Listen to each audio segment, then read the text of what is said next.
21 de nuestra Semana de la Historia. Agradecemos la presencia del doctor Alejandro Chávez, secretario de Extensión y Difusión, quien estará esta tarde en representación del doctor Armando Villanueva Ledesma, director de nuestra facultad.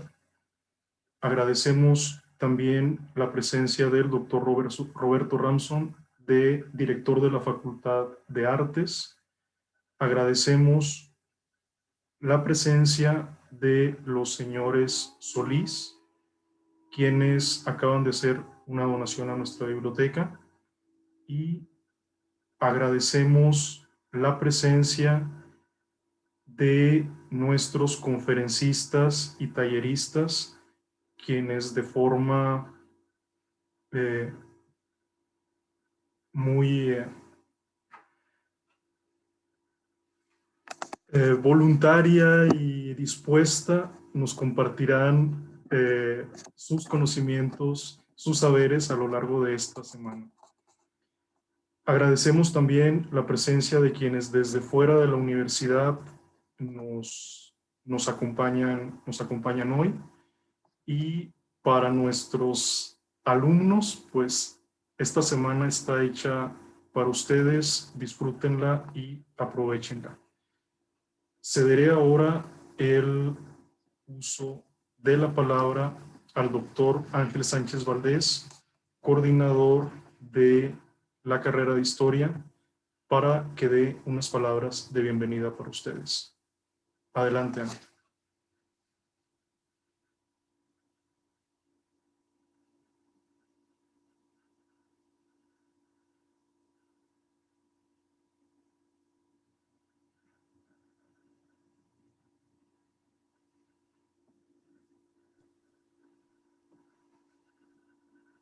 Buenas tardes a todos y a todas, honorables miembros de este presidium que ya fueron debidamente presentados, agradeciendo muy encarecidamente a los señores René Solís y Marta.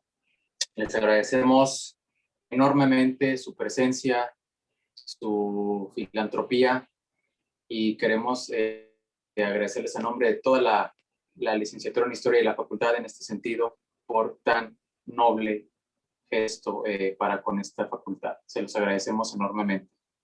Al doctor Ransom, al maestro Chávez, a Paola, a Hugo, a todo este equipo que sin duda, junto con los estudiantes, trabaja codo con codo, siempre en búsqueda de un mejoramiento, tanto en elementos teóricos como también en los insumos propios del quehacer historiográfico.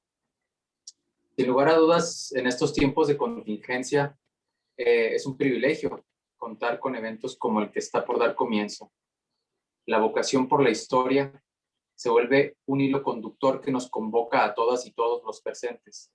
Su estudio, que comprende desde aquellas primeras lecturas respecto de temáticas que deambulan en una universalidad, hasta aquellas investigaciones especializadas que integran complejos aparatos epistemológico-pragmáticos. Todas tienen como eje rector el escudriñamiento del conocimiento histórico. La Semana de la Historia es un esfuerzo que realizan de manera colaborativa tanto la academia como los estudiantes de la licenciatura, con el propósito de llevar la discusión histórico-historiográfica más allá de los confines de las aulas, que ahora en estos tiempos de confinamiento. Las temáticas abarcan diversas disciplinas dentro de la investigación histórica, como historia del tiempo presente, historia del arte, paleografía, investigación de fuentes primarias, historia cultural, historia social, fotografía, historia, entre otras. La divulgación del quehacer histórico no se vuelve no nada más pertinente, sino también necesaria.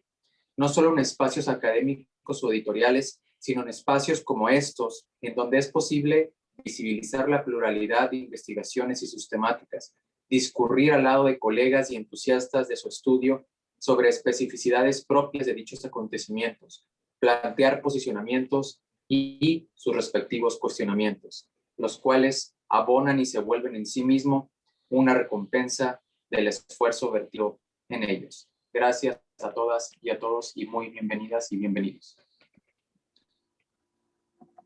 Muchas gracias Ángel por tus palabras. Ahora cedo la palabra al maestro Alejandro Chávez para que en representación de nuestro director proceda a hacer la inauguración formal si tiene a bien. Maestro, adelante.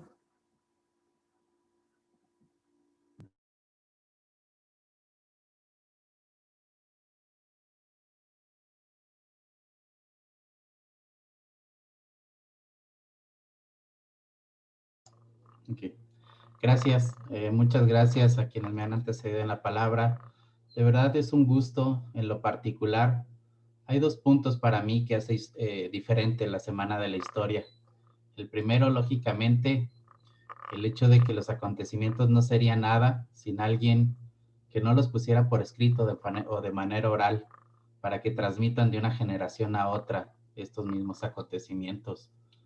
No es una tarea fácil y esto es algo que yo respeto mucho en todos y cada uno de los historiadores, docentes, estudiantes, egresados, esta comunidad tan grande, tan bella, tan reconocida, pero que también esperamos que esta semana del humanismo sea, perdón, de la historia, sea un camino hacia ese reencuentro, ¿no? Sabemos que son pocos los espacios y de verdad, qué gusto el saber cómo se han coordinado entre docentes y estudiantes para generar esta Semana de la Historia. Y la verdad es un evento que con la pura organización habla por sí mismo. El segundo punto por el cual para mí es importante es porque hace 2 años estaba yo apenas llegando a esta secretaría y fue el primer evento oficial en el que estuve. Con mucho gusto agradecí la invitación y yo creo que nunca se me va a olvidar que este evento hace 2 años fue el primero que tuve de manera oficial, donde me estrenaron como secretario de Extensión y Difusión y siempre estará en mi corazón y en mi recuerdo como el primer evento que tuve de manera oficial. La historia, sin duda, pues bueno, es una ciencia que nos permite conocer el pasado, el presente, entender en lo que vivimos, construimos hacia nuestro futuro. Una de las principales razones para el estudio de la historia, sin duda, es entender este cambio en la sociedad actual, el cómo surge una sociedad en la que vivimos y que hoy con la pandemia nos ha puesto a prueba una vez más. Y serán los historiadores quienes en el más adelante nos vean y nos cuenten, nos relaten y lógicamente nos argumenten de manera oral o de manera escrita qué es lo que pasó, que porque nosotros hoy que lo vivimos aún no lo entendemos y estaremos esperando de estos historiadores. Aplaudo de verdad estos esfuerzos, repito, porque no es para menos el esfuerzo de docentes y estudiantes para organizar esta Semana de la Historia 2021. Y a nombre del doctor Armando Villanueva Ledesma, me complace mucho en inaugurar esta Semana de la Historia. Son las 3:18 de este día y con lo cual pues agradezco infinitamente las atenciones hacia un servidor.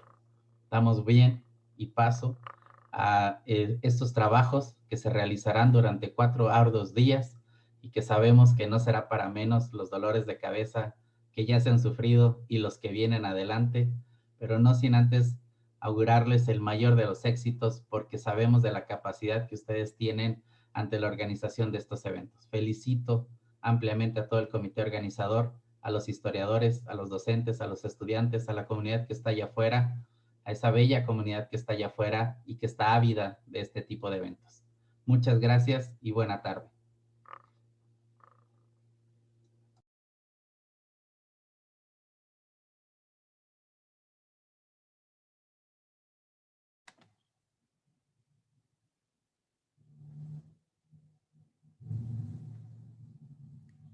¿Me voy a permitir tomar la palabra un segundo? Quisiera platicarles un poco acerca de una muy buena noticia que tenemos para la facultad. ¿Me estoy escuchando? Ah, perfecto. Bien, déjenme les platico. Voy a compartir pantalla.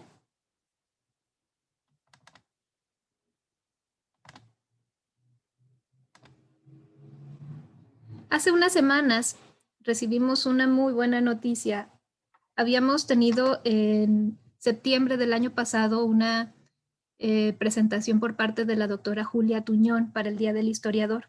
Y un día recibí un correo de su parte diciendo que quería presentarme a alguien que estaba interesado en hacer una donación de una colección de libros para nuestra facultad, que había tenido conocimiento de que éramos una licenciatura joven, que requería de algunos recursos. Nuestra área de la biblioteca es una de las más pequeñas. Como ustedes saben, somos una de las carreras de más reciente creación en la facultad. Entonces me dio un gusto maravilloso, y todavía más cuando conocí a las generosas personas que hacen esta donación. Estamos hablando de el señor René Solís y la señora Marta Reynoso. Quiero platicarles brevemente en qué consiste esta donación. Ellos son nuestros donantes, los tenemos por aquí en pantalla, y agradecemos mucho su presencia.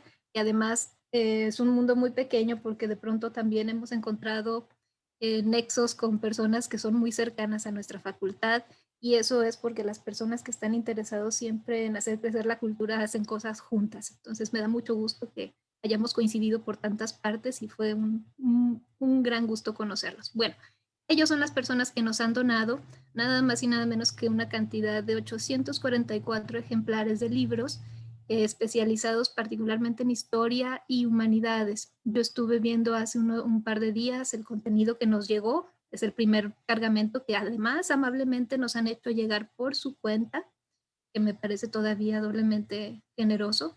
Es una colección maravillosa de historia en ejemplares que son muy difíciles de conseguir, ejemplares antiguos, de historiadores muy variados en distintos idiomas. Por supuesto, lo más grande es en español. Hay también algo de literatura. Tenemos algunas ediciones facsimilares, y bueno, una colección muy, muy valiosa para todo aquel que se dedique al área de humanidades. Destaca para nosotros un interés particular en las revistas especializadas que hay en historia, particularmente la de Historia Mexicana del Colegio de México, que es maravillosa, y también me parece que está Secuencia y una serie más que no he podido ver completamente, pero además nos han hecho llegar un inventario de lo que existe para darle un poco más agilidad al trámite de incorporación a la biblioteca, y que esto esté disponible para los estudiantes de una manera mucho más rápida. Lo que también agradecemos. Es que es increíble, eso fue regalo completo. Nos dieron su biblioteca, nos ayudaron a que llegara, y además nos dijeron qué es lo que existía, y me parece maravilloso. Entonces, revistas especializadas.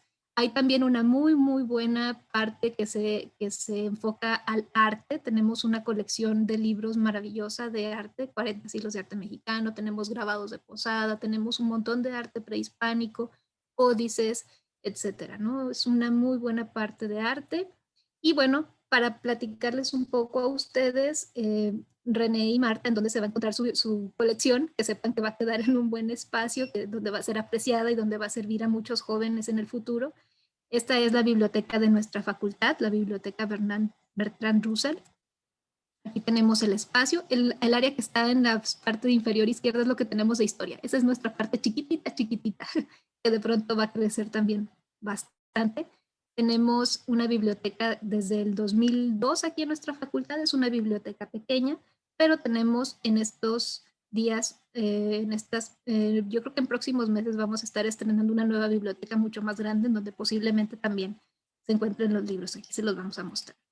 Esta es nuestra facultad, la Facultad de Filosofía y Letras de la UACH, para que sepan en qué casa van a quedar sus amados libros. Yo sé que cuesta trabajo desprenderse de ellos, pero es bueno saber que van a estar en buenas manos y que es un lugar donde van a ser profundamente apreciados. Esta es nuestra casa en la Facultad de Filosofía y Letras.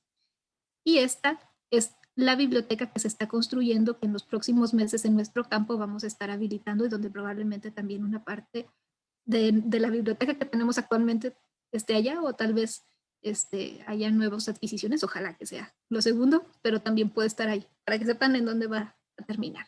Y nada más queremos reiterar nuestro compromiso por parte de la UACH, de que vamos a hacer resguardo, que vamos a tenerlos en buenas manos, que van a ser clasificados, que estos libros, esta colección va a ser accesible a toda la comunidad universitaria, a todos los estudiantes, docentes o personas interesadas en acercarse a la biblioteca, y que vamos a hacer buen uso de ellos, que van a estar regulados, que van a ser del conocimiento de todos y que va a ser un proceso transparente del cual ustedes pueden estar formando parte eventualmente para ver cómo va, ¿no? Entonces, eso es un compromiso por parte de la UACH, y más que otra cosa, lo que queremos hacer aquí es dar un agradecimiento por su muy, muy generosa donación, que de verdad será muy apreciada y atesorada por años en las generaciones de jóvenes estudiantes de la universidad, quienes se beneficiarán de ellos hoy y en el futuro. Entonces, nada más queremos agradecer a nombre de la licenciatura en Historia, de la Facultad de Filosofía y Letras y de la Biblioteca Bertrand Russell su enorme generosidad.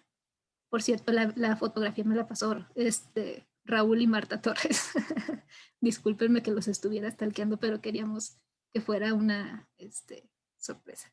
Muchas gracias, René y Marta. Les agradecemos profundamente y hablo a nombre de toda la comunidad.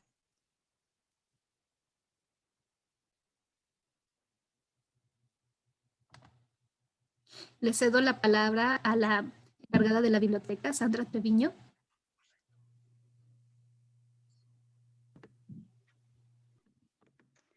Muchas gracias, Paola. Pues buenas tardes, es un gusto para mí tener la oportunidad de dirigirme a ustedes el día de hoy.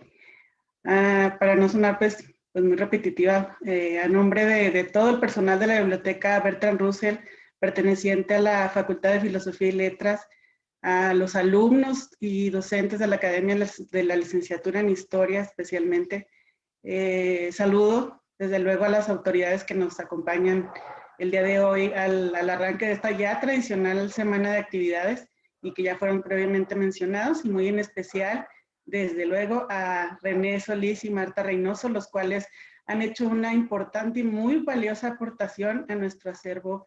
Y pues bueno, a Paola Juárez, quien fungió como enlace para que esto fuera posible. Gracias, Paola, por todo esto. Una donación, pues sabemos que es una de las grandes muestras de solidaridad que puede existir, y actualmente pues vivimos una época en la que las instituciones subsisten gracias a las donaciones, y si estas son material documental, pues estamos hablando que nos están dando más herramientas de defensa y preservación de la cultura. Y pues pese al avance de diferentes aportes tecnológicos, los libros siempre van a ser sin duda una de las creaciones más importantes de la humanidad, ya que no solo es un registro de información, sino que pues también es una forma de transmisión de cultura y saber que pues por supuesto nos dan identidad como grupo. Y bueno, estimados René y Marta, para no extenderme mucho, la comunidad de la Facultad de Filosofía y Letras, integrada por docentes, alumnos administrativos, en especial de la licenciatura en Historia, a través de la Biblioteca Bertrand Russell, les agradece generosamente su donación y nos comprometemos a darle buen uso y conservación del material dentro de nuestro acervo. Muchísimas gracias. Sería todo. No sé si quisieran decir unas palabras, Marta, René. Bueno, pues quienes agradecemos somos nosotros, que puedan recibir este acervo, y agradecemos mucho porque sabemos que va a estar a su cuidado y que va a ser un beneficio para los jóvenes, esperemos que de varias generaciones. Gracias por recibirlo. Yo me uno a Marta a darles las gracias por recibir esta modesta biblioteca que en realidad no fue configurada con una intención de formar una gran colección de libros sobre tal o cual tema, sino fundamentalmente de temas que a nosotros nos interesan, ¿no? Entonces, puede haber sin duda huecos para decir es la mejor biblioteca sobre temas históricos, y desde luego que pues eso será ya una responsabilidad de ustedes de ir llenando esos huecos, y nosotros cuando podamos hacer lo mismo. Se mencionaban que son 840 y tantos libros, pero en realidad han llegado a Chihuahua hoy otras 350 libros, que también completan pues una colección de 1,200 libros, que me parece que es digamos, es una base para empezar, para iniciar o para complementar una colección de historia de México y en general para cualquier universidad. Y como mencionaba Paula, hay algunos libros que datan de hace 40, 50 años. Muchos de ellos ya no se encuentran, ya no están agotados, no existen. Entonces, esto me parece que le da también cierto valor. Por tanto, a nosotros, desde que Julia Tuñón nos puso en contacto con ustedes, pues nos dio muchísimo gusto. Primero, porque nos gusta mucho Chihuahua, y segundo, porque tenemos buenos amigos allá, como el doctor Roberto Ransom, y además porque pues no es el centro del país, ¿no? Es otra cosa. Y eso es lo que nos atrae mucho. La vez que fuimos hace poco, fuimos a Paquime, que no conocíamos y nos parece un lugar extraordinario. Y pues también nos da mucho gusto que ustedes hayan acogido con tanta hospitalidad esta colección. Y si podemos nosotros más adelante ir complementándola, pues así lo haremos. Vemos que hay un lugar receptivo para recibir libros, como mencionaba la maestra Sandra. También el libro no va a desaparecer, subsiste al paralelo con el libro digital, pero hay muchas cosas que representa el libro que siempre requerirá de una buena biblioteca. Así que muchas gracias nuevamente por esta realmente excelente recepción, y esperamos que sea de utilidad para la comunidad de la universidad. Muchas gracias nuevamente.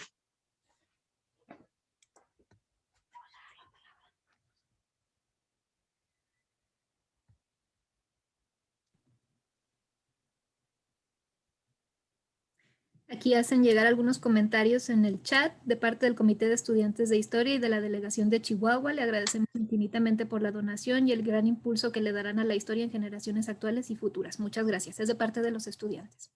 Gracias. Tenemos aquí en el público también al doctor Roberto Ransom, por si me comenta que les manda saludos. Gracias. Igualmente. Muy bien. Pues muchísimas gracias. Hugo, no sé si gustes que demos al programa. Señores Solís y Rico, si ustedes gustan, tenemos una conferencia a continuación de la doctora Clara Bargelini. Gracias. Gracias. Muchas gracias, Paola, y efectivamente los invitamos a todos a quedarse a nuestra primera conferencia. Jorge, adelante, tu turno.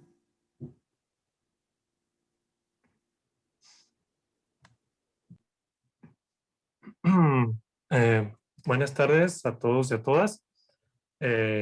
Gracias, profe Hugo. Y bueno, primero que nada que agradecerle rápidamente a miembros del presidio, al señor René y a la señora Marta. Muchas gracias a todos. Es un honor para mí iniciar este evento de la Semana de Historia presentando, pues vaya, a la doctora Clara Bargelini, para que la conozcan un poco de lo que ha hecho. Clara es, bueno, vaya, ella estudió su licenciatura en la Universidad de Pensilvania en Filadelfia y su doctorado en Historia del Arte en la Universidad de Harvard. Es catedrática de Historia del Arte en el Colegio de Historia y en el posgrado de Historia del Arte en la Facultad de Filosofía y Letras en la misma UNAM. Ha sido además profesora visitante en las universidades de Zacatecas, Chihuahua, Sonora, así como en el Institute of Fine Arts de la Universidad de Nueva York, entre, pues vaya, muchas otras. Es investigadora a nivel 3 del Servicio Nacional de Investigadores. En 2005 recibió el premio Universidad Nacional en Investigación en Artes. Es especialista en Historia del Arte Virreinal y ha publicado numerosos trabajos. Algunos pueden ser Historia y Arte en un pueblo rural, San Bartolomé o el Valle de Allende. Chihuahua, Caminos del Pasado, el sur del estado. La Catedral de Chihuahua, la Arquitectura de la Plata, Iglesias Monumentales del Centro Norte de México, 1640 a 1752, y la Catedral de Saltillo, Tiempo y Espacio de un Observo. obviamente hay varios más. Es nuestra invitada en esta semana de Historia de la UACH. Agradezco mucho su presencia. Hoy nos va a presentar su trabajo Historia e Historia del Arte, Arte y Arquitectura Virreinal de Chihuahua. A lo largo de, antes de darle, la palabra a la doctora, me gustaría notar que si alguna compañera o compañero tiene alguna pregunta o comentario, los vayan o dejando aquí en el chat que tenemos en Zoom o dejando un comentario en el Facebook Live para que al final de la plática de la doctora podamos responder algunas de ellas. ¿Sí? De nuevo, muchas gracias a todos por su presencia y les cedo la palabra a la doctora Clara Bargelino.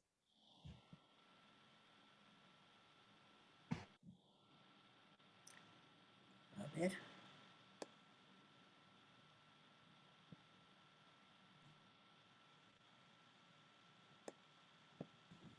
Ahí se escucha, doctora. Ah, ok. Muy buenas tardes. A ver. Mira. Bueno, Doctora, ¿gusta que proyecte la presentación o usted me comenta? Ya, por favor, empecemos ya con la presentación.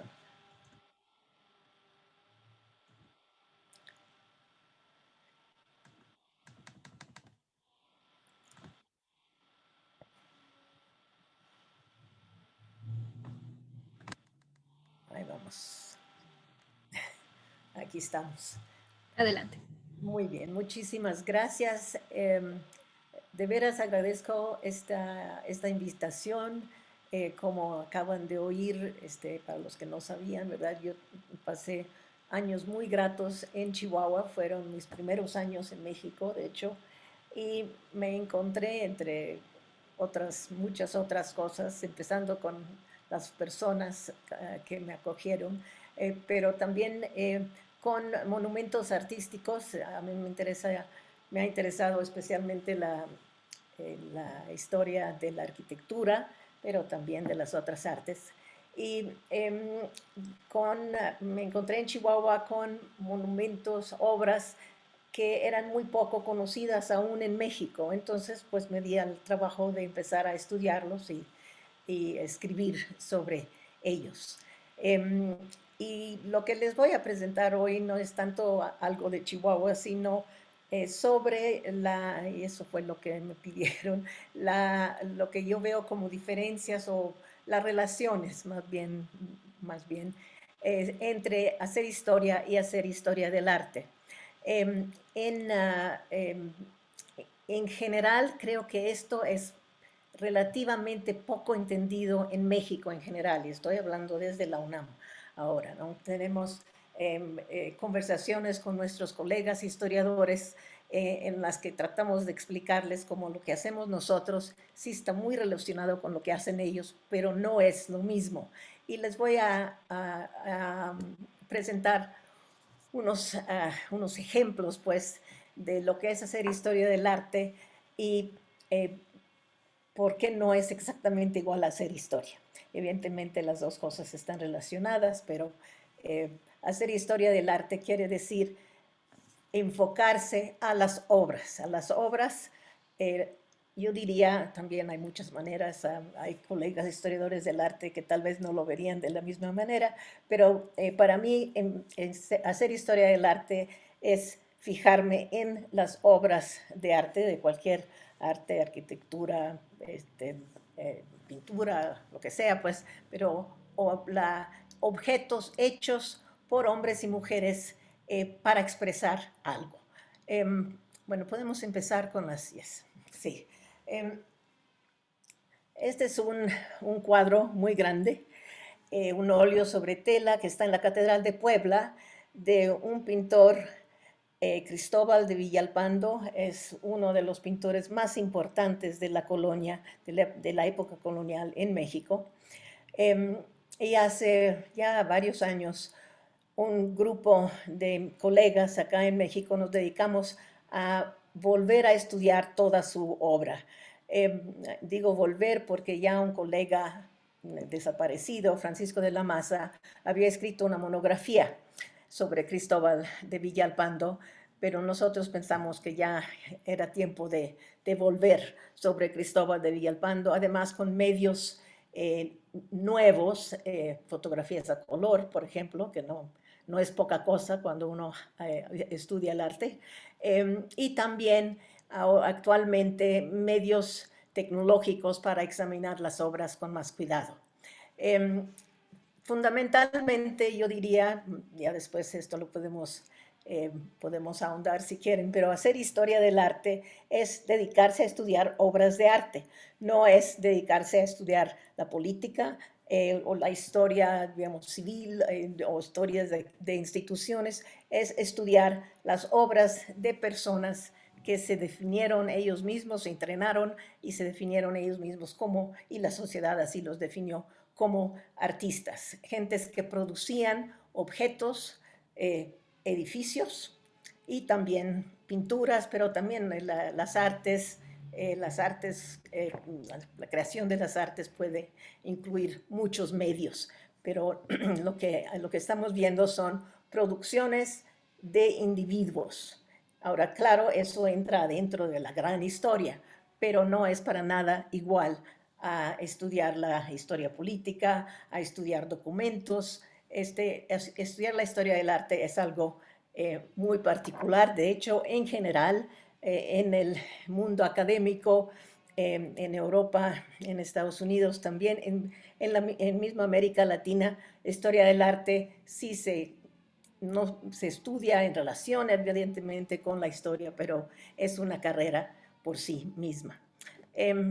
Bueno, esta es una obra de muchas que hizo Cristóbal de Villalpando, que son muy complejas en cuanto a temática. No me voy a meter en tanto detalle, pero bueno, como ven ahí, es la transfiguración de Cristo. Cristo va con sus discípulos y se transfigura de ser un ser humano, se aparece frente a ellos como algo divino, y es la figura en blanco arriba, y está Dios Padre que lo está bendiciendo. Y Villalpando combina esto con una historia del Antiguo Testamento, que es la que está abajo, que es Moisés con Aarón y la serpiente de bronce. Es una historia muy extraña del Antiguo Testamento, que el pueblo judío estaba, después de salir de Egipto, pues en este viaje fue atacada por serpientes. Es una historia muy extraña, ¿eh? Pero lo que ven ahí es una serpiente de bronce que Moisés eleva, y las serpientes que estaban no solo molestando, sino matando al pueblo, se va hacia esa serpiente y se mueren las serpientes. Es un cuento, les digo, es un cuento muy extraño, pero es un cuento de salvación en el Antiguo Testamento. Y eso se relacionó ya en la teología, en las leyendas, las historias cristianas, como una prefiguración de la crucifixión de Jesús. Jesús en la cruz, sufre, pero atrae así todo el pecado y redime el mundo y es glorificado. Es decir, eso es lo que se representa en este cuadro. Para representar esto, bueno, no es el único pintor que ha hecho eso, pero es el único pintor importante ciertamente en México, en la Nueva España, que hizo este tema. El cuadro, que es muy grande, está en una capilla, como ya acabo de decirles, creo, en la Catedral de Puebla. Está firmado, y está firmado de una manera muy interesante. Villalpando, el apellido, y la palabra inventor. No es común que un pintor se firme de este modo, pero Villalpando era un pintor muy consciente de su capacidad de entender los temas, y aquí está poniendo el énfasis justamente en su capacidad de entender esa historia y representarla de una manera visual que podía entenderse y explicarse, ¿verdad? Por parte del clero individuos ahí mismo. Y también pone la fecha. La que sigue, por favor, o yo. No, ustedes manejan. Bueno, les enseño este cuadro no solo porque es una maravilla, sino porque hace relativamente poco, eso fue después de hacer la monografía sobre Villalpando, tuvimos la oportunidad de estudiarlo más de cerca, porque iba a ir a otra exposición, bueno, a una exposición, nunca había salido, de hecho, de la Catedral de Puebla, pero para que se diera el permiso y se pudiera hacer eso con seguridad, se hizo todo un estudio del cuadro y de cómo moverlo, en qué condiciones estaba, y estamos ahí frente a este andamio. Y la ventaja para nosotros es que lo pudimos ver muy de cerca. Entonces, esto me da a mí ahorita la ocasión de hablar de lo que es una obra de arte y que evidentemente es sujeta a un cuento histórico. Esto es una obra de arte, como cualquier acción humana, se hace en un momento preciso por motivos precisos, y estos son parte de su historia, pero la obra de arte va mucho más allá de decir, bueno, se hizo en tal fecha por fulanito de tal y lo pagaron otros tales, ¿no? A ver, la que sigue. Primeramente, o bueno, una de las cosas que pudimos ver, ya pudiendo acercarnos a la pintura se bajó, está hecha, hasta lo pueden ver, está hecha en dos partes, en medio. ¿Sí se ve la flechita? Sí, sí.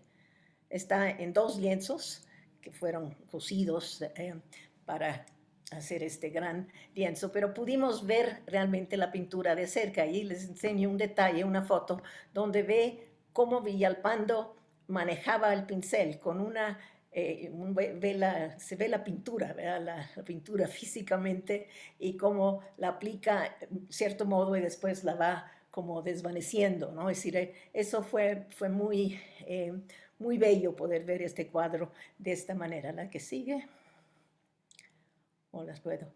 También pudimos ver elementos que desde abajo ni con catalejo se veían bien, también porque en una capilla, en una iglesia, la luz generalmente no es muy buena, pero pudimos ver que Villalpando, esta es pintura al óleo, hizo cambios, ¿verdad? Es decir, ahí pueden ver cómo este pie en realidad primero lo había pintado de un modo más arriba, de hecho 2 veces. De hecho hay 3 pies ahí pintados y el que quedó como pie es el más abajo, ¿verdad? Entonces, pudimos realmente, no me voy a meter a muchos detalles a otros pues, detalles de este tipo, pero pudimos ver mucho más de cerca Villalpando trabajando, ¿verdad? Cómo este cuadro se fue desarrollando. La que sigue. También pudimos, esta es otra, estamos viendo esta figura de aquí.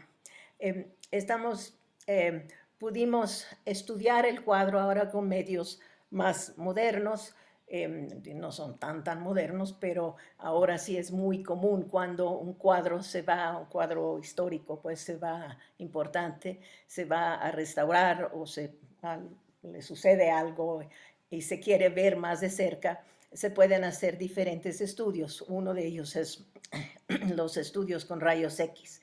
Entonces aquí vemos ciertas cosas como la aplicación de cierta pintura en ciertos lugares, como aquí, como también hubo cambios aquí, bueno, en la mano también aquí pueden ver, ¿verdad? Se puede ver mucho más de cerca la obra y también entender mejor el proceso de creación. Villalpando usaba, eso lo pueden ver directamente, ¿verdad? Usaba diferentes pinceles de diferentes tamaños para poder lograr ciertos efectos. La que sigue. Ahora, un poco para plantear quién era este pintor que se volvió tan famoso para tan famoso que hizo trabajos en las principales catedrales de la Nueva España en aquel entonces. Este es una pintura muy grande en la sacristía de la Catedral de México. Si yo pongo la flecha, ¿la ven? No. Bueno, No, doctora, yo estoy compartiendo. ¿Qué es lo que quiere señalar? Sí, no, está bien. Está bien. Bueno, este es uno de los lienzos que hizo Cristóbal de Villalpando, ahora sí, en la Catedral de México. Esta es la sacristía de la Catedral de México. Si no han ido ahí y alguna vez tienen ocasión de poder ir, es realmente una de las grandes obras de arte que hay en nuestro país. Son lienzos enormes. Y lo que estamos viendo aquí es el lienzo sobre la puerta de entrada de la sacristía. A través de esa puerta se va a la zona del altar mayor, pues. Pero es una representación del arcángel San Miguel, que lo ven allá arriba con sus alas en un manto rojo que vuela a los lados. Y, en la gloria del cielo, todos son ángeles allá arriba. Y la historia aquí es una aparición de San Miguel en un pueblo en la costa adriática de Italia, en un lugar donde hay un cerro junto al mar, donde sucedían cosas raras, y el obispo del lugar fue a ver, bendijo ahí el lugar, y el arcángel salió, apareció y dijo que este era un lugar sagrado para él. Son esas historias medievales que uno dice, bueno, ¿qué quería decir eso en ese tiempo? Que no sabemos bien a bien. Pero es una de las manifestaciones de San Miguel Arcángel en la historia de la humanidad.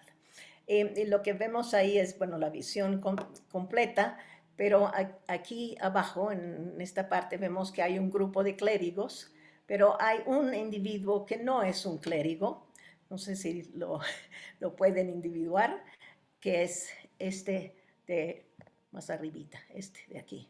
No. Ese. Muy bien, ok.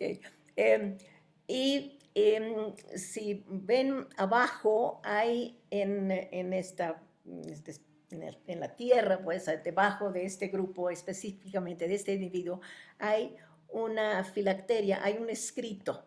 Y el escrito, la que sigue. Ok. Este es el escrito. El escrito es la firma, y pensamos que el individuo que está arriba de esta firma es un autorretrato de Villalpando, es decir, Villalpando como pintor que se incluye entre los clérigos de la Catedral de México del siglo XVII, y además firma de una manera muy interesante. A ver si lo pueden seguir, dice Cristo con X, ¿verdad? Cristóbal de Villalpando, da la vuelta, inventó, lo ven en parte, y en la otra filacteria atrás dice, por su mano pintó.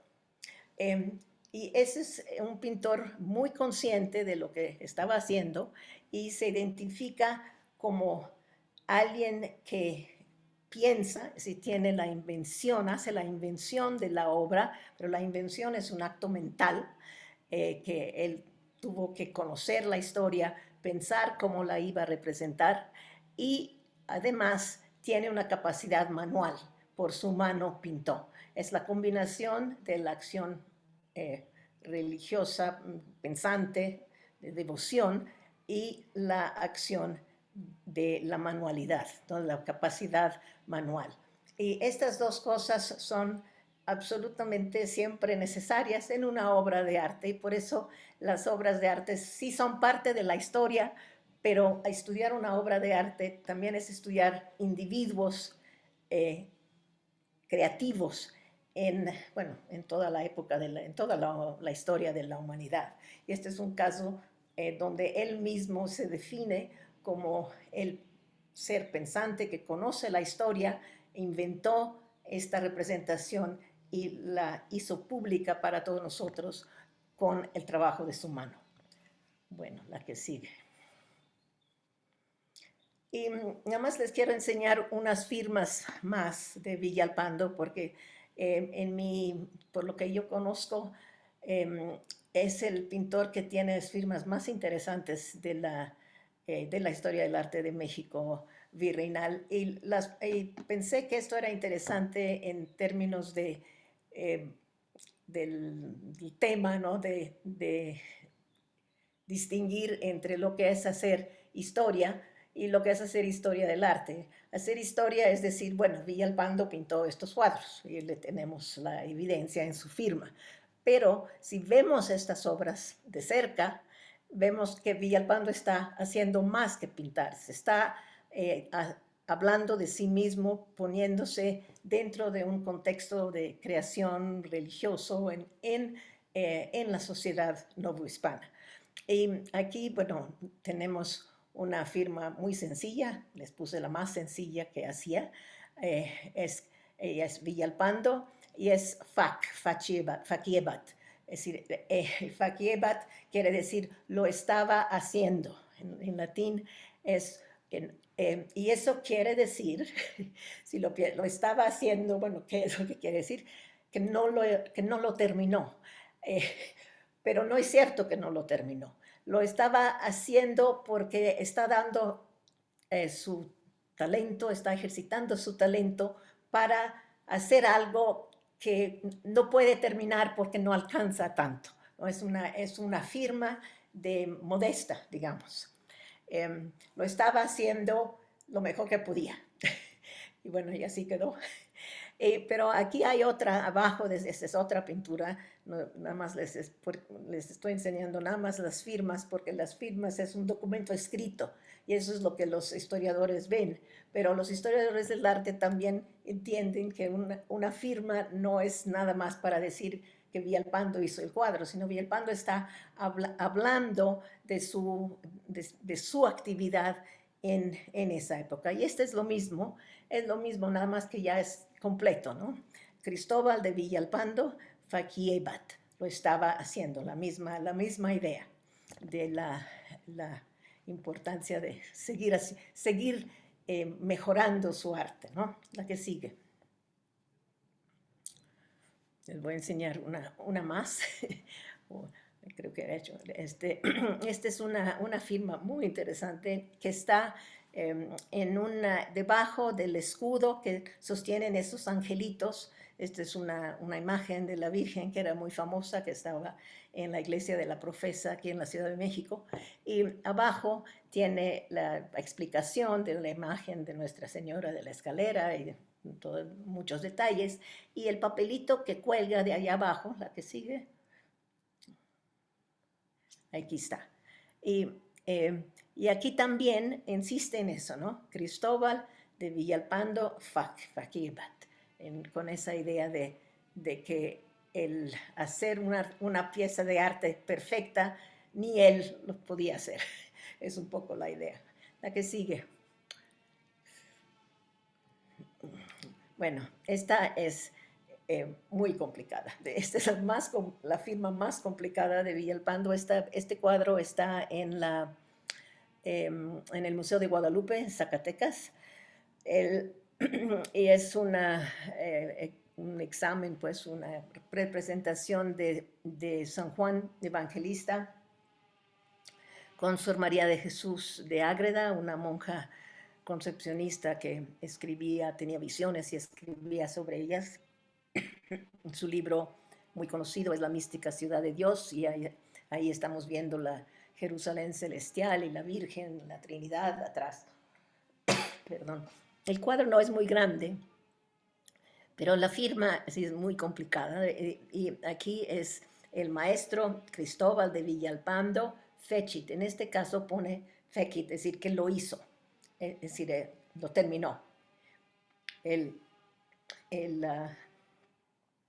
10 de diciembre, no, el año, perdón, de 1706. Perdón. Aquí lo da como obra terminada. Y me parece interesante que escogió, en términos de hechura, pues de la forma de la firma, es lo más complejo que conocemos de Villalpando. Le dio toda estas curvas y decoración, ¿no?, alrededor de las letras. Tal vez es una referencia también a lo complejo que es la comprensión del Evangelio de San Juan, que es místico, ¿verdad? Y también los escritos místicos de esta mujer, Sor María de Jesús de Ágreda. La que sigue. Y esta es una muy interesante, otra firma interesante. Les enseño esto para que nos demos cuenta que hacer pintura no es como escribir un libro o escribir un libro de historia, pues es hablar de procesos de pensamiento y de hechura y de sentimientos respecto a las obras. Aquí la firma está abajo, pueden ver un papelito, y la que sigue lo ven en detalle. Es un papelito donde dice Villalpando Fac, y está roto ahí porque hay unas ratas que lo están comiendo la firma. Y ese es un paralelo con la figura de Jesús, ¿verdad?, que está sufriendo en la cárcel. Y aquí tenemos a Villalpando, la firma de Villalpando destruida por unas ratas. Está haciendo una comparación, de hecho, entre él mismo, él y Jesús, el sufrimiento de Jesús y el sufrimiento de él como ser humano, creo, no tanto como pintor, porque ya a estas alturas, esta es una de sus últimas obras, de hecho, y era más que reconocido, pero bueno, era humano y sabía que la vida no dura para siempre, y entonces eso es lo que se está diciendo aquí. La que sigue. En esta última firma de Villalpando les quiero enseñar una firma de otro pintor muy conocido del siglo XVII. Esto es Caravaggio, el pintor italiano del siglo XVII, Michelangelo Merisi di Caravaggio. Caravaggio era el nombre del lugar de donde él venía, donde había nacido, pero se le conoce por ese apellido. Y es una representación de la decapitación de San Juan Bautista. Y creo que pueden ver, este es cuando, sí, creo que conocen el cuento, ¿no?, que Salomé hace un baile frente al rey Herodes y le pregunta qué quieres, y ella dice que quiere la cabeza de Juan Bautista. Una historia terrible, ¿verdad? Pero le están cortando la cabeza a Juan Bautista en la cárcel y ella está ahí con la bandeja esperándola. Entonces es como muy directo, muy barroco, desde la misma época de Villalpando, más o menos, en otro contexto, es en Italia. Pero en la que sigue van a ver el detalle. Están en el acto, pues, de cortarle la cabeza a Juan. Este cuadro es terrible, no hay otro así. Y la firma de Michelangelo da Caravaggio, así se llamaba él, está escrita en rojo como si fuera del sangre, ¿no?, del propio sangre de Cristo. Está saliendo la firma del pintor. Es de nuevo una manera de introducirse a la pintura, no solo para decir que la hizo, sino de una relación con el tema, con el significado de lo que está pintando. Este es un tipo de firma muy del siglo XVII, la época barroca, cuando las emociones son importantes, ¿verdad? Y ¿no?, estamos avanzando un poco más ya. Pero les quise enseñar, bueno, estos dos pintores en particular, Villalpando porque es mexicano, pero también de Caravaggio, porque un historiador, si queremos hacer historia de esto como simplemente desde el punto de vista de historia, bueno, es fulanito de tal, lo pintó en tal año, lo pintó para este lugar o lo que sea. Pero lo que va adentro de una obra de arte es mucho más que datos, sino es toda una experiencia de vida y de una experiencia frente a eventos o personajes, los personajes que están pintados. Entonces, estamos entre ciencia y arte y eso es lo que hace que la historia del arte sea tan interesante a mi manera de ver. Bueno, la que sigue, ahora sí. Nada más, este es un ejemplo de en escultura. De nuevo, aquí la historia es muy importante porque solo a personajes muy, muy importantes se les hacía este tipo de monumento, la representación ecuestre. Esto es un tipo de escultura que se hizo por primera vez, hasta donde sabemos, en Roma. Y aquí con esta pieza de Marco Aurelio es en bronce, en términos tecnológicos de hechura, esto es muy complejo, implica además un taller, y es la representación de un emperador romano, Marco Aurelio, y se hizo en el año 176. Ahora, esta escultura se salvó, existe porque se apreció como obra de arte.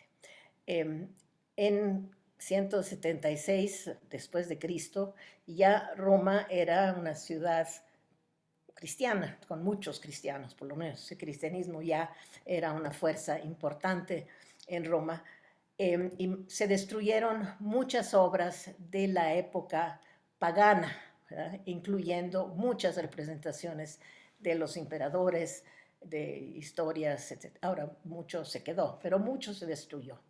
Esta escultura no se destruyó, ahora está en el Museo del Capitolio, como es donde la ven ahorita, evidentemente, ¿no? Dentro de un museo, pero se salvó de una manera muy interesante. La que sigue, la que sigue. Sí. Se guardó, se llevó y se le hizo una plataforma, porque estaba en el foro, se le cambió a un lugar. El lugar era junto a una iglesia cristiana. Ya en época cristiana está la iglesia allá atrás, la pueden ver, y se puso ahí y se dijo que era una escultura de Constantino. Es decir, se le cambió de nombre. El tema ya no era Marco Aurelio, sino Constantino, y el emperador Constantino, como ustedes saben, es el que permite la práctica del cristianismo en el Imperio Romano. Entonces, Constantino hasta se le decía que era santo, bueno, eso ya son, pero su madre sí, Santa Elena, que encontró la verdadera cruz, es decir, toda una serie de historias alrededor de los inicios del cristianismo, y así es como se salvó esta escultura. De nuevo, estamos frente a creaciones que no son solo objetos de la historia, sino que crean historia y que son únicas, ¿no? Y que vale la pena conocerlas a fondo. Bueno, el dibujo se hizo ya en el siglo XVII, pero sabemos que la escultura se salvó, sabemos que estaba ahí frente a la iglesia, o junto a la iglesia de San Juan de Letrán, que es una de las grandes basílicas de la ciudad de Roma. Y ahora, bueno, tiene su lugar en museo. La que sigue. La producción de esculturas de gobernantes, como los emperadores romanos, pues se dejó de hacer en la época de la cristiandad, hasta el siglo XV. De hecho, ya no se hicieron esculturas de este tipo porque era como glorificar a un simple humano, no demasiado. Tenemos nada más este ejemplo, hasta donde sabemos, tenemos nada más este ejemplo de Carlomagno, y esto también es en bronce y es el emperador del Sacro Imperio Romano, ¿verdad? Pero si ven, este está en un museo, y si ven dónde está la comparación con lo que está a su alrededor, es una cosa pequeñita, es una cosa de, no sé, unos 40 centímetros de alto, no más. No es el gran monumento como la de Marco Aurelio. Y hasta donde sabemos, hasta donde están conservadas las cosas, no tenemos más esculturas de gobernantes en la época medieval más que esta. Hay pinturas, pero no una escultura. Escultura, además, como tipo de arte, es algo que está mucho más cercano a la realidad en cuanto que es un objeto de 3 dimensiones, que es muy distinto a hacer una representación de un personaje en 3 dimensiones y hacerlo en una pared o una tela plana, ¿verdad? Y esto, como les decía, desaparece con el Imperio Romano, y tenemos este ejemplo. Y finalmente, la que sigue. ¿Sí? Esto resurge, se vuelve a hacer en el Renacimiento. Es uno de los elementos del Renacimiento que es muy, muy importante. Creo que no es tan conocido esto, pero el que Donatello en el siglo XV hiciera un monumento, ahora sí, monumental, en bronce, de un personaje vivo, era un comandante de guerra, era un personaje muy conocido en Italia en el siglo XV, un mercenario, pues un general mercenario que tenía sus propias fuerzas armadas, pues, y se luchaba para quienes lo pagaran. A este hombre se le hizo un monumento como el de Marco Aurelio. Y esto se pudo hacer en el Renacimiento cuando hay una vuelta a la antigüedad de una manera ya muy lejana en términos religiosos, ciertamente, que era lo más importante en este caso, pero sí con esta gran admiración por las obras como creaciones artísticas.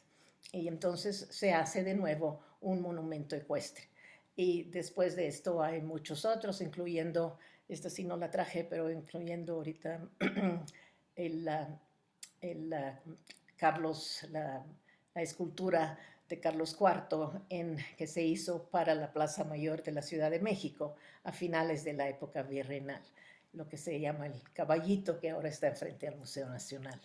Este es una tipología, pues, artística de escultura que desaparece y vuelve a aparecer en el Renacimiento, cuando ya el cristianismo, aquí no es cuestión de religión, es cuestión de poder político. Y entonces, bueno, eso sí se permitió del Renacimiento para acá. Bueno, últimamente creo que no hay tanto, porque los gobernadores no van a caballo generalmente. Bueno, la que sigue. Y finalmente una sección ahora sobre arquitectura. En la historia de la arquitectura, bueno, siempre uno quiere saber quién lo hizo y cuándo, ¿verdad? Es decir, la historia a secas va hasta ahí. La historia del arte lo que hace es, bueno, vamos a ver esto, cómo está hecho, cuáles son los elementos de significado más allá de la simple existencia de algo.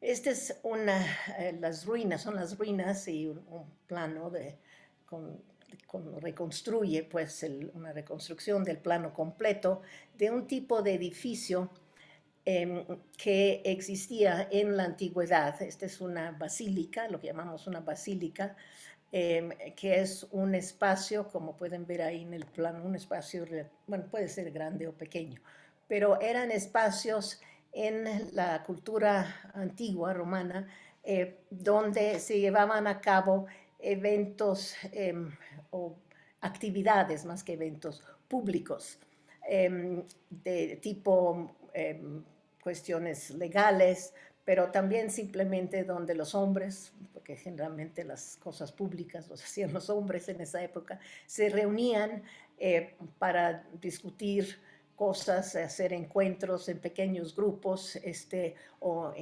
también en grandes, pero es un espacio muy grande que ahora existe solo en esta parte de acá, ¿verdad? Pero bueno, pueden ver lo que queda hoy en día y podían los grupos también reunirse aquí, es decir, en conjunto, en reuniones grandes, pero en reuniones pequeñas también. Tiene, en este caso, había dos ábsides, una acá y otra acá, que tenían esculturas o representaciones del emperador en turno o podían de personajes importantes civiles. No era un edificio religioso, era un edificio, una tipología arquitectónica de uso civil. Bueno, y esta es de principios del siglo IV. La que sigue. Cuando en Roma, ya justamente a principios del siglo IV, por eso es interesante la comparación, ya el cristianismo con el emperador Constantino, el cristianismo se hace legal, porque existía, pero no era legal. Se crea otro tipo de construcción basado en el esquema de la basílica además como un lugar donde público, ¿eh? Pero como pueden ver aquí en la planta, aquí hay un ábside, muy claramente una sola, uno solo, y también una entrada principal.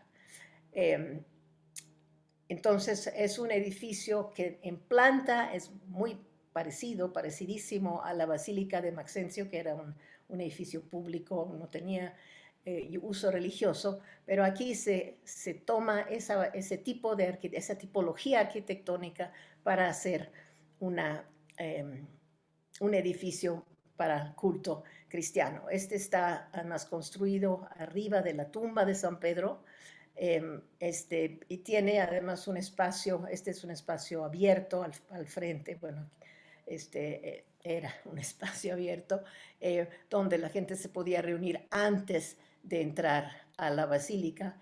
Es una puerta y todo es en eje hacia el altar.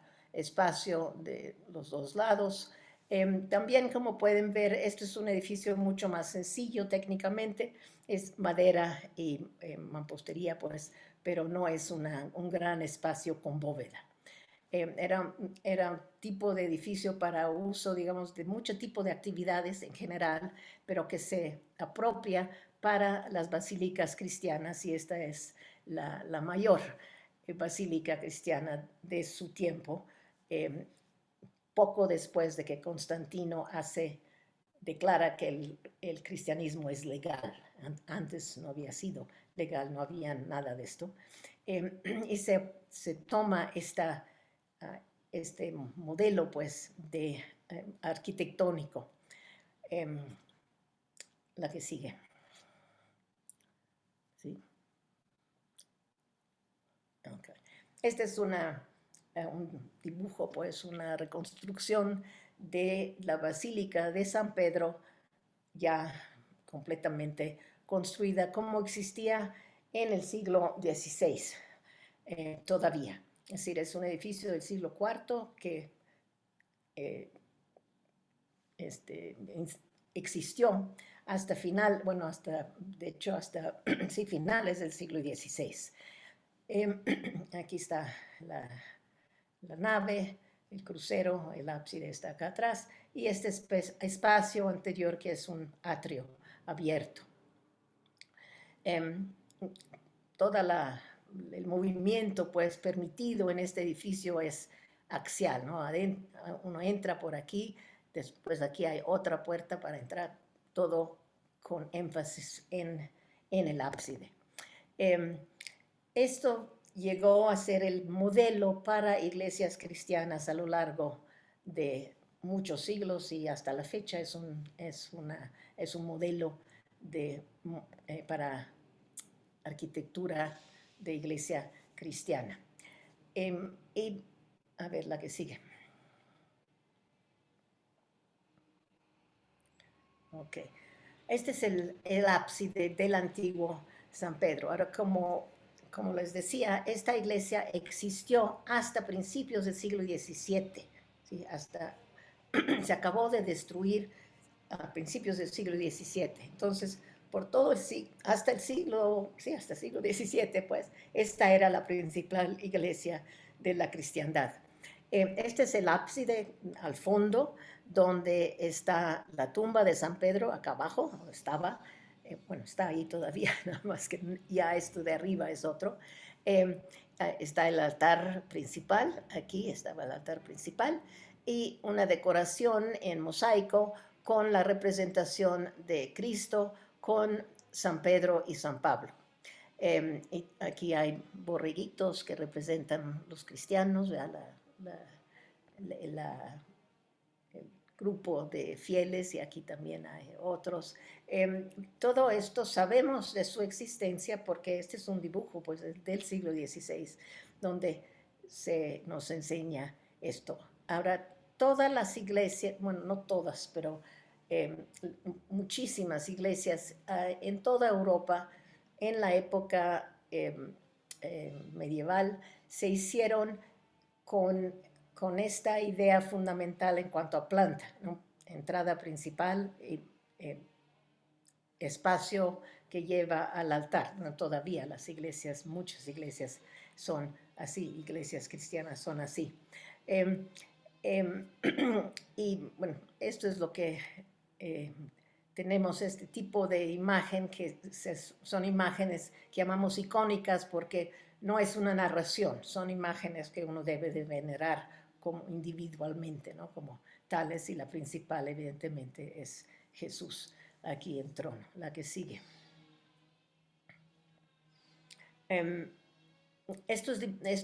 Todas estas transparencias pues vienen de un dibujo del siglo XVI, pero porque es lo que tenemos, ¿verdad? De esta iglesia. A lo largo de la nave, en las paredes había dos tipos de representaciones. Aquí santos, ¿verdad? Una colección de santos, entre ellos apóstoles, pero otros también.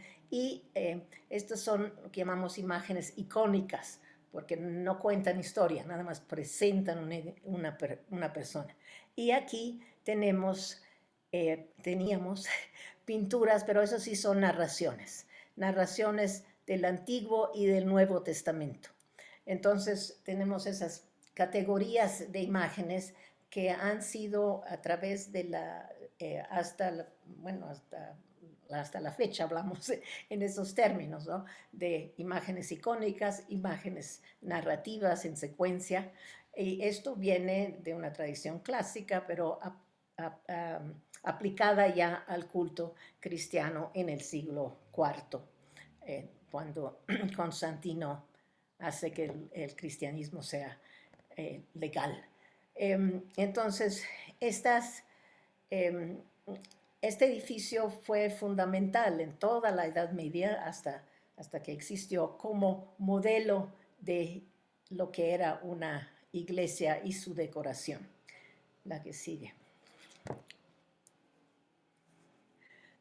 Nada más les enseño. Este es un ejemplo del mismo tipo de iglesia, la basílica, un edificio dedicado a San Lorenzo en Florencia. Aquí le puse Santo Espíritu, no es correcto, es San Lorenzo. Ah, no, perdón, Santo Espíritu es otra basílica, sí, que hizo Brunelleschi, este arquitecto, en Florencia. Hizo 2 basílicas, y esta es una, es de San Lorenzo de Santo Espíritu, es otra. Pero les enseño esta porque vemos cómo una tipología arquitectónica sobrevivió pues 15 siglos, ¿verdad? Igual a la iglesia, bueno, un poco menos de 15, no, pero más o menos 15 siglos, y se siguieron haciendo, más todavía hay muchas iglesias que están, yo diría la mayoría de las iglesias católicas, cristianas, tienen esta planta. La idea es que se pueden acomodar muchas personas, pero que el foco de todo el edificio es el altar mayor. Hay otros altares a los lados, ¿verdad? Pero esto es la función del edificio, es lo que sucede aquí, y el espacio donde pueden estar las personas.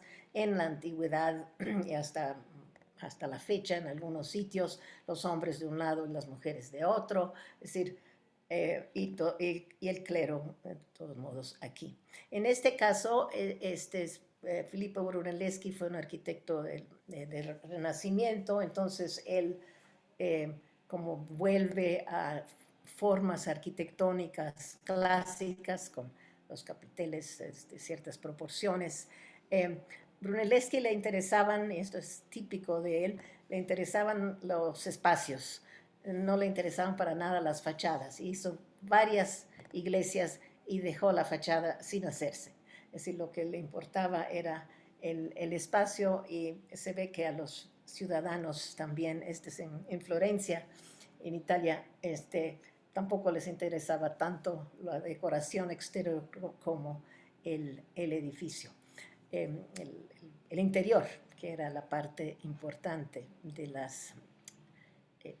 de la iglesia. Es un lugar de culto donde se pueden acomodar muchas personas. Ok. La que sigue. Ahora, como les decía, y esto nos introduce justamente a lo que voy a enseñarles al final, a lo que estaba sucediendo en el siglo XVI con San Pedro en Vaticano.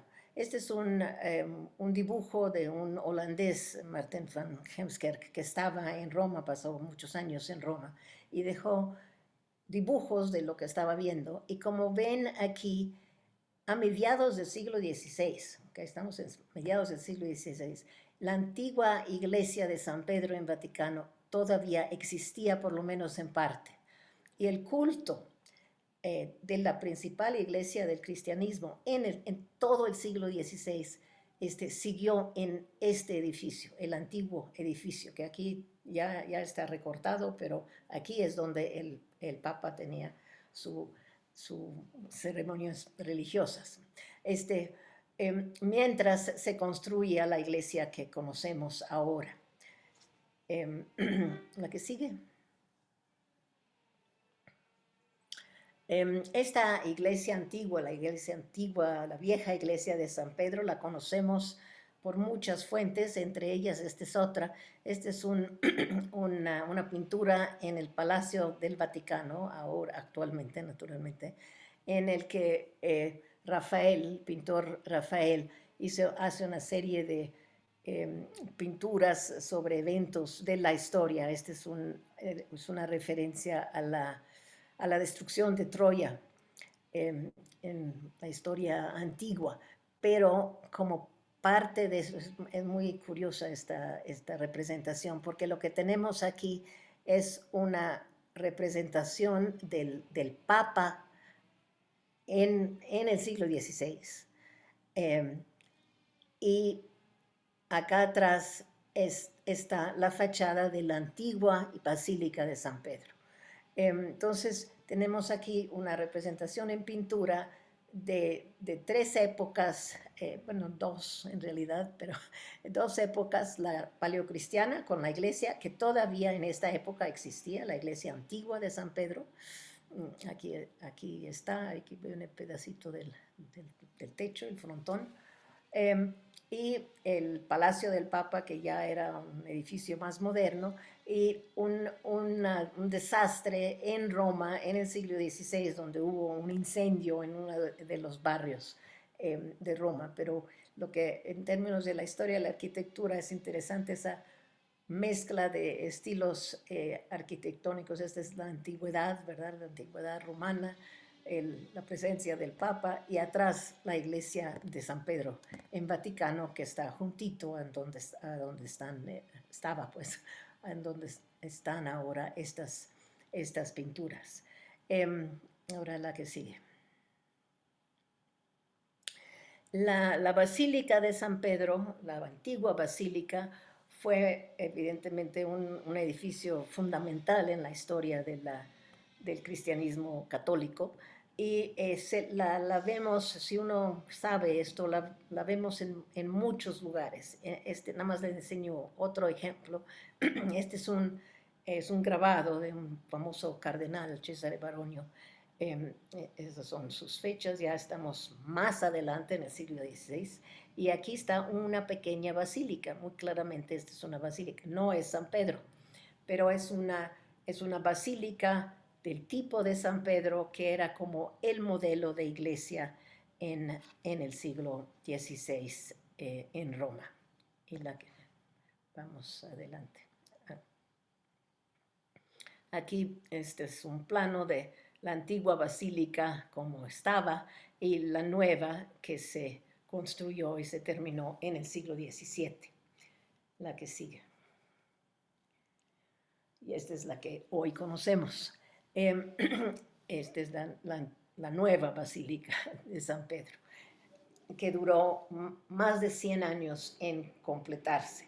Y estoy poniendo énfasis en esto porque en este siglo, el siglo XVI, es cuando los cristianos llegan a América. La que sigue. Entonces tenemos muchas referencias a los tiempos apostólicos. Perdón, eso está en inglés, pero a los tiempos apostólicos en las primeras construcciones que hicieron los frailes en la Nueva España, ¿no? En México. Y creo que esto todo mexicano saben, los primeros frailes fueron 12, y fueron 12 por los 12 apóstoles. Es decir, había un deseo de recordar a los primeros siglos del cristianismo al establecer una nueva cristiandad en América. Esto es un mural muy famoso en el convento de Huejotzingo, que es uno de los primeros conventos fundados por los franciscanos en la Nueva España. Y la que sigue. También hay otras referencias a la importancia de la basílica como tipo arquitectónico, tipología arquitectónico asociada a la santidad, al culto. Y aquí estamos viendo un fresco medieval del siglo XIV, que San Francisco, antes de llegar a ser fraile, está rezando en una antigua capillita medio destruida, como ven aquí, y el Cristo le habla y le dice: Francisco, repara mi iglesia. Y él, que todavía era muy material en su pensamiento, repara esta capillita donde estaba rezando frente a este viejo crucifijo. Es una tipología antigua. Entonces aquí está esta iglesita que todavía existe, es San Damiano, y Francisco, según las historias, él la reparó materialmente, ¿verdad?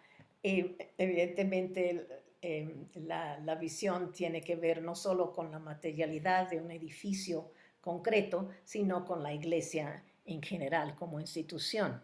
Entonces, esto, la que sigue. No solo cuando llegan los franciscanos acá a la Nueva España, que es el primer grupo, la primera orden religiosa que llega a la Nueva España. Empiezan a fundar conventos, iglesias. No solo recuerdan que son 12, y eso evidentemente es muy consciente, sino está en mismo Huejotzingo esta representación de este mismo evento, nada más que puesto en términos del Nuevo Mundo. Aquí está San Francisco, está identificado acá atrás, y está rezando frente a un crucifijo, pero este crucifijo, en lugar de estar en una iglesita arruinada, está en un paisaje natural, muy sin personas, ¿no? Un paisaje nuevo, es el nuevo mundo. Y aquí está Jesús, que le está diciendo a Francisco, ve Francisco, repara mi iglesia, ¿no? Es decir, es una transposición de este cuento medieval a la Nueva España en el siglo XVI. Entonces, una cosa muy consciente por parte de los franciscanos que están construyendo una nueva iglesia, la que sigue. Y lo que sabemos, además, este es muy interesante, de Huejotzingo, uno de los primeros conventos que fundan los franciscanos en la Nueva España, la primera iglesia fue una basílica, y aquí está la reconstrucción que Mario Córdoba hizo, todo el trabajo aquí arqueológico, y esta es una reconstrucción de la primera iglesia en Huejotzingo, que fue una basílica, y aquí está la planta que él reconstruyó. Aquí ven, bueno, nave mayor, naves laterales, ¿verdad? Y la que sigue. Hoy lo que tenemos en Huejotzingo, seguramente muchos de ustedes conocen, Huejotzingo está cerca de Puebla. Lo que tenemos es una gran iglesia de piedra, que es esta, con un claustro también de piedra, que es esto. Pero lo que se tuvo al principio fue esta iglesia, que es una basílica de tipo paleocristiano. Entonces, esta historia, también una historia en arquitectura, es lo que pasa a la Nueva España. Además, y esto insisto, en el siglo XVI, cuando la iglesia de San Pedro en Vaticano no era la que hoy conocemos, sino era la antigua basílica, ¿verdad? Ok, la que sigue. Nada más para enseñarles, esta es una basílica también en Tecali, que ya está en un estado de ruina, mucho más grande y más majestuosa que la que fue en Huejotzingo, pero aquí tenemos una. Y la que sigue. La iglesia de la profesa, ay, Dios mío, perdón, dejé de todo esto en inglés. Bueno, la iglesia de la profesa, que fue la iglesia principal de los jesuitas en la Ciudad de México, también, y lo pueden ver desde aquí, es una basílica también. Aquí está una nave lateral y aquí está la otra.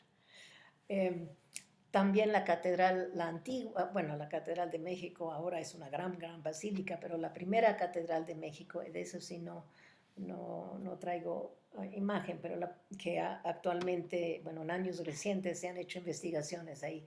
La primera catedral de México fue una basílica mucho más modesta de la actual, y mucho más parecida a las iglesias de los conventos franciscanos, como el de Huejotzingo, que tampoco existe. Pero lo de la Catedral de México sí ahora se han hecho excavaciones y se conoce bastante cómo era la antigua basílica de la Catedral de México. Y la que sigue, finalmente, y ahora sí, ya vamos a llegar a Chihuahua, para terminar. Estos es un mapa donde estuvieron los jesuitas, y entre las iglesias de los jesuitas hay una que es realmente muy, muy interesante. Son, bueno, es un mapa donde vemos los principales sitios donde estuvieron los jesuitas en el siglo XVII y parte del XVIII. Y la que sigue es esta iglesia que probablemente algunos de ustedes conocen, que es la iglesia jesuita, antiguamente jesuita, ¿verdad? De Nombre de Jesús en Carichí. Y es una basílica. Esto en el hecho de que los jesuitas ya a finales del siglo XVII hagan una misión con esta planta, con la planta basilical, es a mi manera de ver un llamado, una memoria, una conmemoración pues de la antigua cristiandad que ellos ahora están implantando, bueno, antigua cristiandad en Roma, que en su tiempo fue nueva, ¿verdad? La nueva cristiandad romana, que ahora se establece a través de las misiones jesuitas en la Nueva España, en este caso. Hubo otras. Esta es la mejor conservada y ahí está todavía. Es realmente una obra arquitectónica importantísima en muchos sentidos y no menor, ciertamente, es el hecho de que es una memoria de los antiguos cristianos en Roma, ya que se vuelve a establecer o se establece en el Nuevo Mundo, se establece una nueva cristiandad ligándose pues de alguna manera a través de la simbología de esta arquitectura de la basílica. Y creo que tal vez, bueno, esta es la planta de la iglesia de Carichí.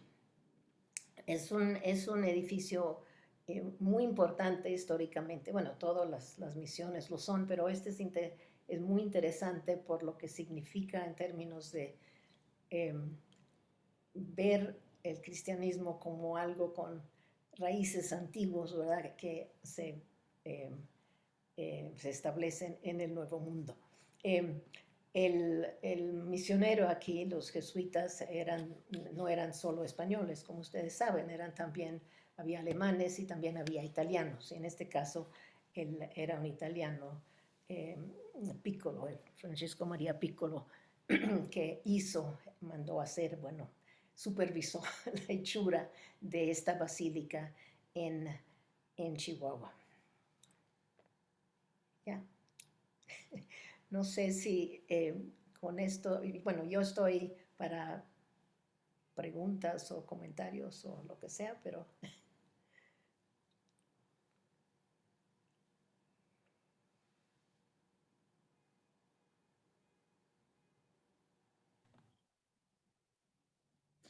Muchas gracias, doctora.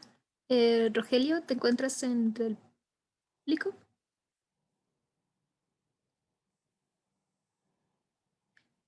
Creo que nuestro presentador tenía aquí algunos problemas. Adelante, Jorge. No soy nada más yo que tiene problemas con la computadora. A ver.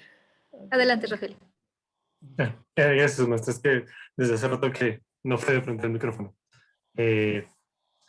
Muchas gracias, doctora. Personalmente disfruté mucho su plática. Ahora, pues abrimos un espacio para preguntas, como usted dijo. A ver si alguien tiene alguna duda, alguna pregunta, comentario. Ya saben, pueden mencionar ahí su pregunta en el chat para que la doctora, para que yo se lo pueda leer a la doctora y lo pueda responder. Igual también en el live de Facebook, si alguien deja un comentario, también se le puede responder. Perfecto. Bueno, podemos empezar con una pregunta directa de la maestra Paola. Doctora, ¿qué le llevó a estudiar el septentrión novohispano? Bueno, creo que algo dije al principio. Me casé con un mexicano que había yo conocido en la universidad, en Estados Unidos. Yo hice estudios en Estados Unidos y también en Italia, pero bueno, lo conocí a él y él en aquel tiempo estaba trabajando en Chihuahua. Él es de la Ciudad de México, pero estaba trabajando en Chihuahua y bueno, me casé con él y entonces llegué a Chihuahua. El primer año terminé de escribir mi tesis de doctorado, que era sobre mosaicos medievales italianos. Y también, evidentemente, empecé a ver lo que estaba a mi alrededor. Pues, y como historiadora del arte siempre me ha interesado ver pues, lo que hay de construcciones, obras que ahora llamamos artísticas, ¿verdad? Y me di cuenta, bueno, primero que nada, la catedral. Había muy poco escrito sobre la catedral, un edificio, la Catedral de Chihuahua, que es un edificio a todas luces importantísimo, si no necesita uno ser experto para darse cuenta que ahí se invirtieron grandes, bueno, gastos, trabajo, ideas. Entonces pude consultar me dieron acceso a los archivos, entonces me pasé buena parte de mis primeros meses en Chihuahua, bueno, primero aprendiendo español, bueno, pero desde el italiano eso no fue tan difícil. Pero también tuve acceso a los archivos, especialmente los libros de fábrica de la Catedral de Chihuahua, entonces pude recopilar mucha información que eventualmente se publicó mi texto cuando después venimos pues a México, a la Ciudad de México. Yo fui a la UNAM, al Instituto de Investigaciones Estéticas, donde trabajo, y le enseñé esto que había hecho al director entonces, que era Jorge Alberto Manrique, y de inmediato me dijo, lo vamos a publicar. Y después de poco de eso, pues también entré yo a formar parte del instituto, que es un lugar realmente muy entrañable para mí. Ya tengo tanto tiempo ahí, que es el instituto principal, ¿no?, de estudios de historia del arte en México. Y bueno, eso. Creo que con eso, y bueno, a Jorge Alberto Manrique le di el manuscrito y me dijo, pues claro que lo publicamos. Y eso fue mi primera publicación grande sobre arte novohispano.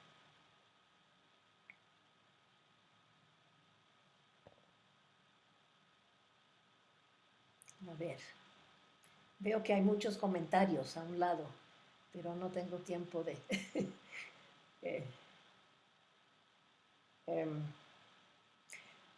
En cuanto al... yo creo que cuando, bueno, yo llegué a México, de hecho, con una carrera prácticamente terminada, así tenía que terminar unos detalles de la tesis, pero evidentemente era una carrera que a mí me sigue emocionando mucho en la historia del arte. A mí me encanta hacerla y ver cosas y pensar sobre ellas, escribir sobre ellas. Entonces, para mí era muy lógico, bueno, no solo poner las últimas partes a lo que fue mi tesis de doctorado, sino también ver a mi alrededor, a ver qué había de nuevo de un lugar que en la vida había yo ni oído, la verdad, hablar de Chihuahua hasta que me tocó ir allá a vivir un tiempo. También di clases en la UACH de historia del arte. Encontré alumnos muy interesados. Creo que historia del arte no se había enseñado en la Universidad de Chihuahua antes. Y por eso cuando me preguntaron si no quería darles una conferencia, por supuesto que sí. Pues sí. Doctora, muchas gracias. Creo que tenemos problemas acá con el micrófono, pero si gusta le hago lectura de las preguntas que están haciendo aquí algunos de los jóvenes. Sí, claro. Parte de Miranda dice, en cuanto a la arquitectura, ¿considera que las edificaciones pueden ser pensadas como tal, como fuentes materiales? Y si es así, ¿es posible realizar un estudio histórico de una época determinada valiéndonos únicamente de obras arquitectónicas? Bueno, ciertamente una obra arquitectónica, cualquier obra de arte es un documento. Entonces, y justamente, bueno, a eso iba todo lo que les he enseñado. Los documentos artísticos no son distintos, evidentemente, a los documentos escritos. Cuentan otras historias. Además, cuando uno estudia un documento artístico, como bueno, en el caso de la Catedral de Chihuahua, hay mucho que uno que sabe de historia del arte puede decir sin ver ningún documento. Pero claramente a mí me interesó mucho cuando me di cuenta que en Chihuahua, bueno, primero había muy poco escrito sobre la catedral. Y nada realmente en términos de historia del arte como se practica hoy en día, en el siglo XX, pues, XXI ya. Pero además me di cuenta muy pronto que había una enorme cantidad de documentos donde se hablaba fechas, nombres, procesos, a qué punto estaba la construcción, cuándo. Entonces, y eso fue mi introducción realmente a no solo a la catedral, a aprender la historia de la Catedral de Chihuahua, eventualmente escribirla, sino también a aprender, empezar a entender o estudiar la arquitectura y el arte virreinal en la Nueva España en general, ¿no? Pero esa fue mi introducción a eso, porque nunca había sí había cursos donde yo estudié, sí había cursos, algunos había habido sobre arte de México, más arte moderno, que bueno, es otra historia, pero también es historia del arte. Pero como yo estaba más en mi pasado europeo, me interesaba mucho la historia de la arquitectura, entonces nunca me había metido en las cosas modernas mexicanas. Y fue muy bello pues encontrar ese monumento ahí que en realidad nadie había estudiado y había mucha documentación que se pudo aprovechar y que me llevó después a hacer otros estudios de arquitectura novohispana. El libro de la arquitectura de La Plata es sobre Chihuahua, pero también Zacatecas, Durango, San Luis Potosí.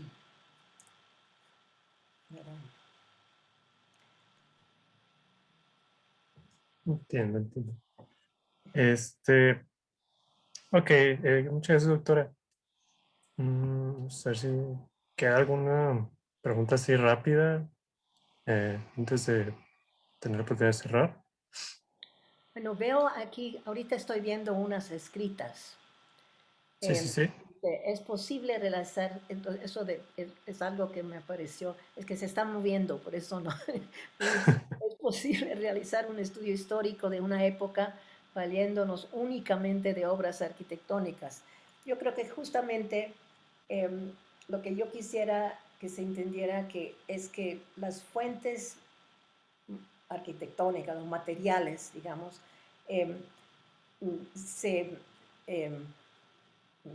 evidentemente nos dicen mucho. También los documentos nos dicen mucho, pero son dos áreas distintas. Es decir, alguien que hace historia basándose en documentos, normalmente, es mi experiencia y es lógico además, ¿verdad? Porque el conocimiento hoy en día se ha especializado mucho. Cuando uno hace historia basándose en documentos escritos, va a ser un tipo de historia. Pero la historia de un edificio o de una serie de la arquitectura o del arte implica otro tipo de conocimiento. Y yo creo que no nos complementamos, pero creo que si alguien tiene que decir, uno, pues, cuando especialmente uno que quiere hacer carrera de esto, tiene que decidir si le gusta más leer documentos o le gusta más ver edificios o ver cuadros. Yo creo que Además, por eso les enseñé esos cuadros tan emotivos al principio, que el arte, la arquitectura tal vez menos, pero ciertamente la pintura y la escultura tienen mucho que ver con sensibilidades individuales en el pasado. Y ese es otro tipo de estudio, ¿verdad? No, evidentemente todos hoy en día, además, que estamos haciendo historia, tenemos cuidado con nuestras fuentes, estamos buscando la verdad de alguna manera, pero las verdades que están en el arte son de otro tipo que las que están en documentos. Yo creo que, de hecho, en general, en el mundo, hacer historia del arte es una carrera y hacer historia es otra, ¿verdad? Que están relacionadas, ¿verdad? Pero sí es otro tipo de actividad. He tenido algunas veces conversaciones interesantes con mis colegas en el Instituto de Investigaciones Históricas de la UNAM, que dicen, no, nosotros podemos hacer historia del arte. Y yo les digo, no pueden, porque para hacer historia del arte uno tiene que haber visto mucho de arte y haber examinado cómo, por ejemplo, el arte se cambia en ciertas situaciones con ciertos individuos. Es otro tipo de historia. Claro, es una historia, pero tiene que ver con sentimientos, con cosas que generalmente los historiadores generalmente no se ocupan, qué sé yo, de la materialidad de las cosas, ¿eh? Es decir, para ellos además les da igual que el documento esté en un libro antiguo o que lo vean transcrito en un libro moderno. Para un historiador del arte, el libro antiguo tiene cualidades y a veces cosas que las transcripciones no necesariamente revelan, ¿verdad? Incluyendo dibujitos. Entonces, son carreras actualmente ciertamente relacionadas, pero son dos cosas, son dos caminos distintos que deben de dialogar. Entiendo. Muchas gracias, doctora. Bueno, se acabó básicamente su tiempo. Muchísimas gracias por su presencia, por su plática. Creo que todos aquí les disfrutamos bastante, incluyéndome, obviamente. Pues bueno, nomás para comentarles a todos que va a empezar en unos cuantos minutos nuestro taller el día de hoy de paleografía por la maestra Socorro Pimentel. También recordarles que tenemos toda esta semana pláticas de diferentes tópicos para que estén al pendiente. Y pues bueno, muchas gracias otra vez a todos los asistentes presentes. Y gracias a usted, doctora Clara. Bueno, muchas gracias a ustedes. Ahora sí estoy viendo algunas preguntas acá, pero bueno, tal vez en otra ocasión, o si me la mandan, yo encantada de estar en contacto con ustedes. Claro que sí. Esperamos que no sea la última ocasión en que nos visite y ojalá la próxima vez pueda ser ya de manera presencial. Les guardamos las preguntas y la ponemos en contacto con quienes las realizaron para que puedan platicar. Claro. Y bueno, y mientras, pues ahí tienen mi correo. Muchas gracias. Gracias.